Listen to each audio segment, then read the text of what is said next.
YouTube channel बच्चों आपका स्वागत है। मैं डॉक्टर मोहम्मद अकबर। घर पे रहिए, सेफ रहिए।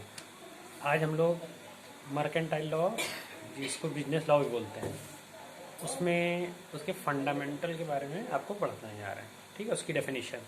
प्रपोजल को हिंदी बोलते हैं प्रस्ताव। तो सेक्शन 2 सब सेक्शन ए में ही आता है। वो व्यक्ति, जब कोई व्यक्ति किसी दूसरे व्यक्ति के समक्ष किसी कार्य को करने या ना करने के लिए अपनी इच्छा इस उद्देश्य से उस व्यक्ति के समक्ष रखता है।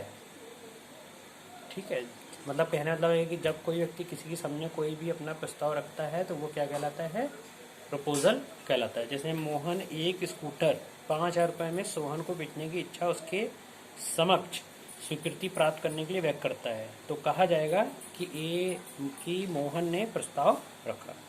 तो उपरोक्त उदाहरण में जो बातें हमें पता चलती हैं वो होता है कि प्रस्ताव में किसी कार्य के करने या ना करने की इच्छा होनी चाहिए, इच्छा दूसरे व्यक्ति के समक्ष होनी चाहिए, और प्रस्तावक की जो भावना होती है वो दूसरे व्यक्ति की सहमति प्राप्त करनी होनी चाहिए। तो ये हो गया हमारा प्रपोजल। मतलब कोई व्यक्ति जब सामने कोई प्रस्ताव रखता है तो वो हमारा प्रपोजल या प्रस्ताव कहलाता है। फिर है वचन, इसको स्वीकृति भी बोलते हैं और इंग्लिश बोलते हैं promise. Section 2 sub section B में आता है।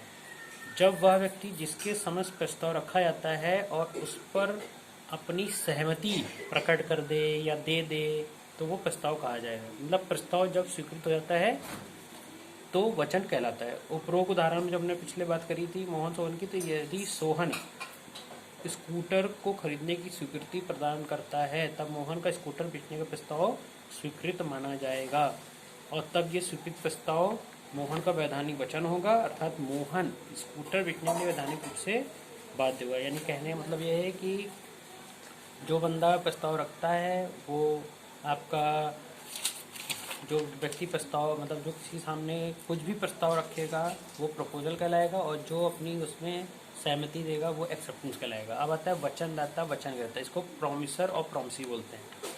ये आपका सेक्शन 2 सब सेक्शन सी में आता है। मतलब वो व्यक्ति जो प्रस्ताव रखता है वो आपका प्रॉमिसर कहलाता है, और जो व्यक्ति अपनी स्वीकृति देता है वो आपका प्रॉमिसी या वचन कहता है बोलते हैं। तो उपरोक्त उदाहरण में मोहन जिसने स्कूटर बेचने का प्रस्ताव किया था वचनदाता कहलाएगा, और सोहन जिसने प्रस्ताव स्वीकार करने मोहन से प्रस्ताव प्राप्त किया था वो वचन कहलाएगा।